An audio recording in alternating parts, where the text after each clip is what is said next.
Tight fitting jeans, mini skirt, ছোট হাতালা জামা এটি ছিল ইসলামী বিপ্লবের আগে ইরানের নারীদের দৈনন্দিন জীবনের দৃশ্য। তবে ১৯৭৯ সালে ইসলামিক বিপ্লবের মাধ্যমে শাহের পতন ঘটিয়ে ইরানে গড়ে তোলা হয় নতুন ইসলামী প্রজাতন্ত্র, যে সরকারের প্রধান লক্ষ্য হয়ে ওঠে নারী সমাজের পরিবর্তন, যেখান থেকে শুরু হয় ইরানের নারীদের দুঃখ দুর্দশা। ১৯৮০ সালে রুহুল্লাহ খোমেনি তখন সব ক্ষমতার কেন্দ্রে।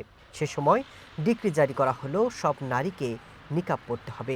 সে বছর ৮ মার্চ আন্তর্জাতিক নারী দিবসে হাজার হাজার নারী এর বিরুদ্ধে বিক্ষোভে নামেন।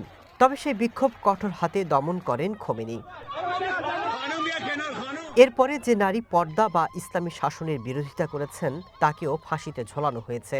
বলা হতো এসব নারী আল্লাহর বিরুদ্ধে যুদ্ধ করতে চায়। নারী রাজনৈতিক বন্দীদের যথাযথ আইনি প্রক্রিয়া থেকে বঞ্চিত করা হতো এবং প্রায় নির্যাতন করা হতো। তাদের মধ্যে অনেককে পাথর ছুঁড়েও মারা হয়েছে, যা ইরানে ঐতিহাসিকভাবে প্রচলিত ছিল না।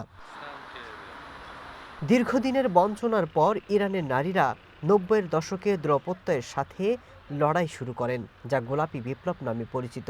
এক দশক ধরে পর্দার বিরুদ্ধে নারীদের সংগঠিত প্রতিরোধ ধীরে ধীরে বেড়ে যায়। নারীরা বুঝতে পারে তাদের কিভাবে বিশ্ব থেকে বিচ্ছিন্ন করা হচ্ছে।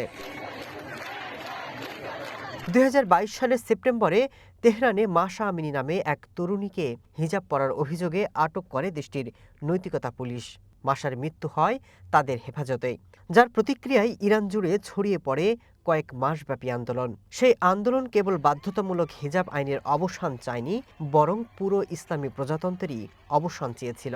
যদিও সে বৃহত্তর লক্ষ্য অর্জিত হয়নি, তবে ওই আন্দোলন ইরানের জনজীবনকে বদলে দিয়েছে গভীরভাবে। যে আন্দোলন ইরানের কট্টর ইসলামপন্থীদের ভিত নাড়িয়ে দেয়। কয়দিন আগেই ইরানের শহরের এক ব্যস্ত ফুটপাতে একদল তরুণ তরুণী রক সঙ্গীতে মেতে উঠেছিলেন। তেহরানের রাস্তায় আবারও নারীরা খোলা চুলে ঘুরছে। ইরানে দীর্ঘদিন ধরে চলা সামাজিক দমনপীড়নের শিথিলতার আরও ইঙ্গিত মিলেছে। ইরান সরকারের দাবি, ইসলামী বিপ্লবের পর নারীদের অধিকার বেড়েছে। যদিও এই অধিকার আদায় করে নিয়েছে ইরানের নারীরাই, তবে তারা বলছেন ইরানের নারী স্বাধীনতার এখনও অনেক পথ বাকি। Masud Rana, one international desk.